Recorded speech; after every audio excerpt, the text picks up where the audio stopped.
Kita akan buka kebenaran firman Tuhan di dalam kitab Mazmur 23 ayat yang pertama hingga ayat yang ke-6.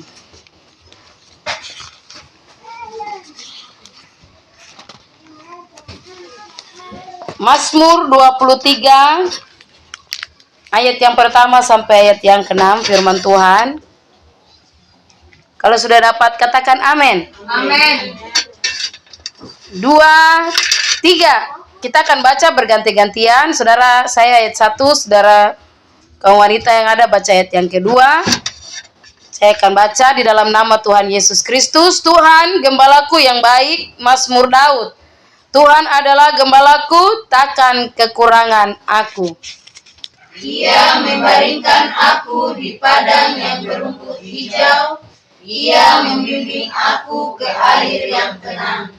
Ia menyegarkan jiwaku, ia menuntun aku di jalan yang benar oleh karena namanya. Sekalipun aku berjalan dalam lembah kekelaman, aku tidak takut bahaya, sebab Engkau besertaku. Gadamu dan tongkatmu, itulah yang menghibur aku. Engkau menyediakan hidangan bagiku di hadapan lawanku. Engkau mengurapi kepalaku dengan minyak, pialaku penuh melimpah. Kebajikan dan kemurahan belaka akan mengikuti aku seumur hidupku, dan aku akan diam dalam rumah Tuhan sepanjang masa. Puji Tuhan. Alkitab memperkenalkan identitas atau karakter Tuhan di dalam kitab ini sangat jelas. Sehingga kita mempelajari bagaimana kita memiliki iman yang kuat bersama dengan Tuhan. Kita mengenal identitas yang dimiliki atau karakter yang membuat kita semakin bertumbuh. Salah satu gambaran dari kitab Mazmur ini dikatakan bahwa Tuhan adalah gembala yang baik. Dia adalah gembala yang baik. Dia memimpin saya dan saudara. Yakobus 1 ayat yang ke-17 mengatakan bahwa setiap pemberian yang baik dari setiap anugerah yang sempurna datangnya dari atas, diturunkan dari Bapa segala terang. Padanya tidak ada perubahan atau bayangan karena pertukaran. Kita lihat bahwa pemberian Tuhan dalam hidup saya dan saudara itu baik. Ya, segala sesuatu yang Tuhan berikan dalam hidup kita itu baik. Karena itu firman Allah katakan dalam kitab Kejadian bahwa segala sesuatu yang Allah ciptakan itu baik adanya. Ya, Tuhan selalu katakan bahwa segala sesuatu yang dijadikan oleh Tuhan baik. Ya, tidak pernah Tuhan katakan tidak baik. Semua baik. Ya, segala sesuatu yang kita alami itu berasal dari Tuhan. Sebagaimana seorang gembala memelihara domba. Ya, domba itu tidak bisa berjalan sendiri tanpa gembala. Ya, firman Allah katakan bahwa domba adalah binatang yang paling tidak bisa jalan sendiri, dia perlu tuntunan. Ya. Kita lihat dalam cerita firman Tuhan katakan domba itu gampang tersesat. Ya, dia gampang jatuh. Oleh sebab itu dia perlu gembala. Saya dan saudara perlu gembala yang baik, yaitu Tuhan. Dia yang memelihara hidup saya dan saudara.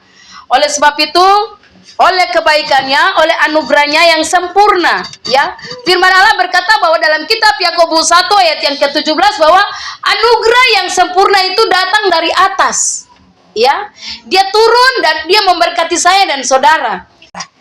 Bagaimana cara Allah memelihara saya dan saudara? Dia tidak akan membiarkan saya dan saudara kekurangan. Yang pertama yaitu dia menyegarkan jiwa kita. Ya, Mazmur 23 ayat yang kedua dan ketiga, dia akan menyegarkan jiwa kita. Kita lihat ayat yang kedua dikatakan, ia membaringkan aku di padang yang berumput hijau, ia membimbing aku ke air yang tenang. Ia menyegarkan jiwaku dan menuntun aku di jalan yang benar oleh karena namanya. Firman Allah berkata bahwa ada banyak hal yang di dalam dunia ini yang membuat jiwa kita, keadaan kita, hati kita, kondisi kita menjadi tidak enak. Ya, tandus gersang membuat saya dan saudara ya ke padang gurun ya. Ketika Allah membawa kita ke padang rumput yang hijau, berarti Allah sedang menyegarkan jiwa kita. Allah sedang mengisi lambung atau perut kita dengan makanan rohani. Ya, kita perlu makanan jasmani, tetapi saya dan saudara perlu makanan rohani. Kita perlu datang beribadah kepada Tuhan supaya jiwa kita disegarkan, jiwa kita dikuatkan. Ya, terlalu banyak masalah persoalan yang kita hadapi, apalagi sebagai seorang kaum wanita. Terlalu banyak masalah persoalan yang kita pikul setiap hari. Tetapi ketika kita datang beribadah kepada Tuhan, kita memuji Tuhan, kita menyembah Tuhan, lalu kita mendengarkan firman Tuhan, jiwa kita disegarkan, jiwa kita dikuatkan. Karena apa? Karena Dia Tuhan, Dia gembala kita. Puji Tuhan. Yang kedua, ya, yang menyegarkan jiwa kita adalah firman Allah. Yang kedua adalah Tuhan menyertai kita. Mazmur 23 ayat 3 dan 4.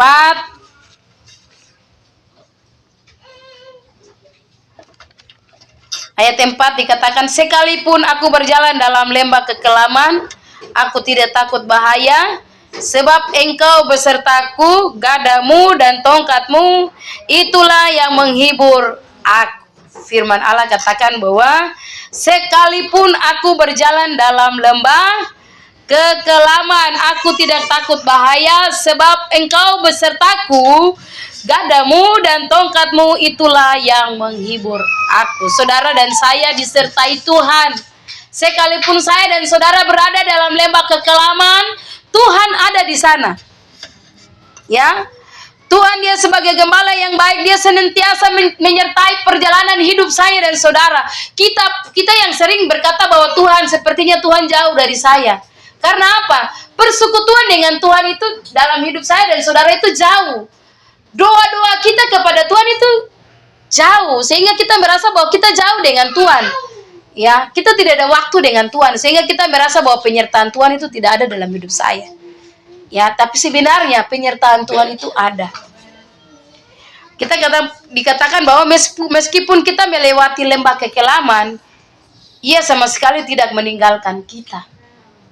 Saudara, bicara tentang lembah kekelaman itu bicara tentang masalah, persoalan, sakit penyakit, ya. Ada lagi hidup, beban yang berat yang kita pikul dalam hidup kita. Itu lembah kekelaman, saudara. Yang kadangkala kita bilang, Tuhan, saya tidak sanggup pikul barang-barang ini, Tuhan. Lembah kekelaman yang kita alami itu tidak mudah, saudara. Tapi firman Allah berkata bahwa sekalipun kita mengalami hal yang demikian, lembah kekelaman, kita tidak perlu takut, sebab tongkat dan gada Tuhan itu akan membimbing saya dan saudara. Dia akan menghibur saya dan saudara. Dia akan memberikan kekuatan. Ya, hanya dengan kita berjalan bersama dengan Tuhan, kita izinkan Tuhan. Tuhan, kalau Tuhan tidak jalan bersama dengan saya tidak mau melangkah. Ya, Tuhan harus berjalan bersama dengan saya. Kalau Tuhan tidak berjalan dengan saya tidak mau, Tuhan. Ya. Apapun yang kita lakukan, apapun yang kita rencanakan, kita mau izinkan Tuhan ada dalam rencana kita. Izinkan Tuhan ada dalam rumah tangga kita, ya. Supaya apa? Ketika kita mengalami yang namanya lembah kekelaman, Allah tidak tinggalkan kita. Ya. Dia sanggup melepaskan kita dari ancaman apapun. Yang terakhir, ya. Di ayat yang terakhir ini menjadi hadiah atau menjadi hadiah dari Ibu Bapak dan Ibu Gembala buat Raibin dan juga Bapak Iba Menggai. Biarlah ini menjadi kekuatan di ayat yang ke-6. Kebajikan dan kemurahan belaka akan mengikuti aku seumur hidupku, dan aku akan diam dalam rumah Tuhan sepanjang masa. Ya. Dia gembala yang baik, Dia menjamin hidup kita, Dia memberkati hidup kita dengan berkat yang melimpah, jasmani dan rohani. Dan bahkan firman Allah berkata bahwa kebajikan dan kemurahan Tuhan akan mengikuti seumur hidup kita. Ya.